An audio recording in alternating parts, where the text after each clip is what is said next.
this is Jackie with Coastal Inspirations. This is just a quick video. I'm not going to show my face today. I'm having a bad hair day. So this video is all about the Stampin' Up trimmer. This is the This is the current trimmer. All about this trimmer. It is wonderful. I love this. Now, I don't know much about other trimmers, but this one just makes it so easy. So this is a little slide out ruler that goes all the way up to, beyond 17 inches. This is for doing longer scores or longer cuts on those 12 by 12s. You can fit quite a bit, and it just slides back into place, just like that. Okay, has a little space here for hooking onto the wall if you want. This comes off so you can clean it, just snaps back in. Now, one thing that I've done is, and hopefully you can see this, just going to pull these up. Your trimmer, when you purchase a trimmer, is going to come with the cutting blade already in the slot, as well as your scoring blade. I actually change mine around in the order. So what I do is, it's got a little nook right there, little notch. This is how you replace them when they become dull. Okay, I put my score first. Come on, go back in. Okay, I put my score first and then my blade, and that's because sometimes when I'm scoring, or I meant to score, I forget to put it in its little anchor or docking area, and I end up using the wrong one, and then I cut it when I meant to score it, and then I have to start all over again. So by putting my score first, it's always going to be at the top, and it doesn't matter if you need to cut and your score goes above it or below it. It doesn't impact it in any way. Okay. You see I got some gunk already on there. So sometimes, fibers, because we're working with paper, the fibers will come off and they kind of gunk up inside your track here. So if you ever notice, it can be that your blade is not as dull. You can, I understand you can sharpen it with tin foil. I have not done that yet, but one thing that I do is, if I am going to cut with, just going to pull a sheet out here, if I'm going to cut with this glitter paper, because the glitter paper can dull these, I will actually pull out my older blade, and I'll use an older blade to cut glimmer paper, and then I put on my good blade back for cutting regular cardstock. So one way that you can clean the track, of course, you can use air, or you can just take your little bits, make a little fold, and stick it, maybe just one fold, just stick it in here and just pull it down, and you can see that paper fiber come out of there. That is going to make a huge difference when you're cutting. So your blade might be sharp, but you have too much paper fiber built up in your track. So you just want to give that a clean out. It's probably better if you lean it, so you're really getting it out of there, or use condensed air, and spray it. So how to read your cutting your trimmer.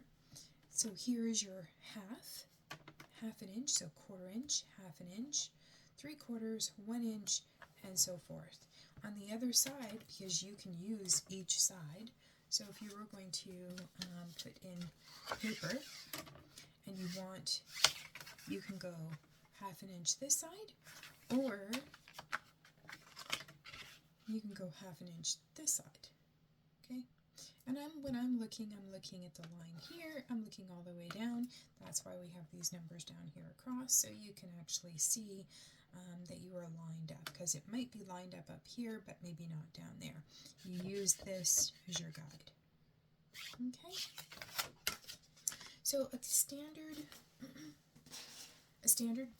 card base in North America is called an A2. And I will show you how you can create 2 card bases out of one sheet that is 8.5 by 11. So you're going to score it at 4 1/4. And again, I'm making sure that I'm lined up at 4 1/4 here, 4 1/4 down here, and I'm butt up against this ledge here in the trimmer. Okay, and we're just going to score it. I like to give it a couple passes. Okay, you don't have to press too hard, just give it a couple passes. And you're going to turn your paper, and you're going to go to 5 1/2. Okay, put that back down, and this is what I mean. I can grab my cutter, my scoring blade is in front of it, and it won't matter. Okay. Another way of making sure that you're getting a good straight card when you're folding it is to use the ledges on each side to fold it up. Okay. And now you're going to have a nice clean edge. Okay. And you have 2 card bases out of that one stock, that one sheet. So this is your A2 card, and it either is this way or this way. Right? Okay. The other way you can do a card is you can change that around. Now you're going to score it at 5 1/2. So I'm going to pull my cutter away. I'm going to score it at 5 1/2. Then you're going to cut it at 4 1/4. And now you have a landscape, I guess, card base. Yeah, I guess that's what you call it. Okay, and it's this way or this way. Okay.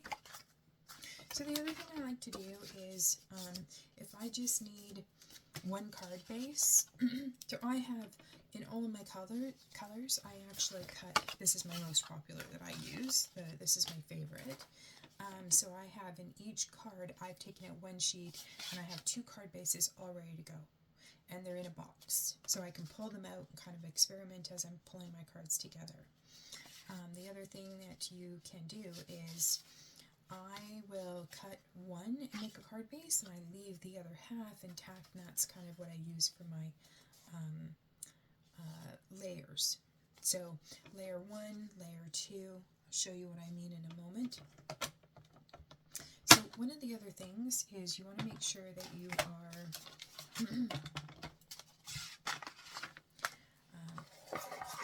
burnishing these. So you can see that it's laying flat, but it's quite popped up, which is fine for a card, right? But you don't really want it to stick up that much. So you're just going to take your bone folder, go on a diagonal, and you just want to give it a little varnish there, okay? A little burnish there, okay? And you'll see that it lays much flatter. I didn't get right to the edge, but I also wanted to show you that when there's a little bit of a, and it might be hard to see, when there is a little bit of an edge to one side, it's never going to be absolutely perfect. If it is, wow, great. But if it's not, and you've got just a little bit of an edge, make that longer side your front of your card, okay? So you'll never see, in some cases, that really slight. So make that your front of your card. So, oh, sorry about that noise. That was me dropping it. So, how to read your trimmer. So, let's just start by the 1 inch because it's easier. So, this is 1 inch. Then, this line right here is 1/16, then 1/8, okay? And then 3/16. So you've got 1, 2, 3, 3/16, okay? Then you've got your quarter, and so forth. So each first line is a 16th, and then an 1/8. So if you are having problems with that, all you have to do is just count. So 1, 2, 3/16, okay, then a quarter. So then 5/16, because you're counting 1, 2, 3, 4, 5, so 5/16, okay, then your 3/8, all the way along. So this other side, of course, for other countries that are not in inches, and they'll use this, and then that way it's nice to have both here, no matter where you are, because you might see someone doing a design and they're giving you the measurements like 15 centimeters versus inches. And if you ever have one of these, so this is going to help you with alignments. It's got, and this is by CU Fun Design from Amazon. It has your 1, it tells you your 7, it shows you here. So when in doubt, you can always look at this and then go, okay, yeah, now I remember. That comes in a longer one as well. So layering. And let me see if I have these available and I can pull them up. They're probably buried. I don't use them too often, but I will show you what I have made here, thanks to my upline. So I've made little templates for myself for layering. So this is what I mean by a layer. This design is from the West Coast Paper Crafter. So this here is my card base, this here is my layer 1, and this is layer 2, and then I've cut it down, there's another layer here and another layer here. So to get this layer, this one here is by 8ths, and this one here, this white one, is by 1/4. So a standard layer base, let me see if I can find one, I don't think I have one, okay. So I have created myself little templates. So this is 1/4, and you can see that it's 1/4 of an inch, 1/4 of an inch, 1/4 of an inch. That means that it is that 1/8 on all the way around. Okay, so it's 1/8 all the way around. See if I can find another card. Do I have a card with another layer? Yes, I do. I have this one. So this here is the card base A2, which is scored at 4 1/4 and cut 5 1/2.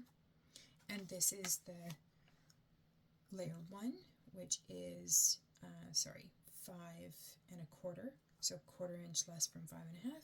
And by 4, so 4 1/4 less the 1/4, so 4. So this would be the same that you would use for an inside layer. It is 4 by 5 1/4. And if you wanted to do that for an 1/8, so it was even a narrower border, then you would go 5 1/4, and then what would it be? It would be 5 1/4, and what's that? 3/8. So I've created myself templates. So here's an 1/8. I don't think I've written on them yet. No, I haven't. But I've created little templates for myself. So when I'm going to think about what I want as a border, I can take that should work. I'm going to take my border here, and I can kind of lay this one, and then I will see exactly how much of a border it will be. So this one here is by 1/4, this one here is by an 1/8. So 8ths. So then I'm giving myself a really nice narrow border. And I can go through these and use these templates to figure out what it's going to look like. And I just used cheap cardstock. That's pretty much everything you need to know about cards, your card bases, your layers, and how to read a trimmer. Thanks for following. Bye-bye.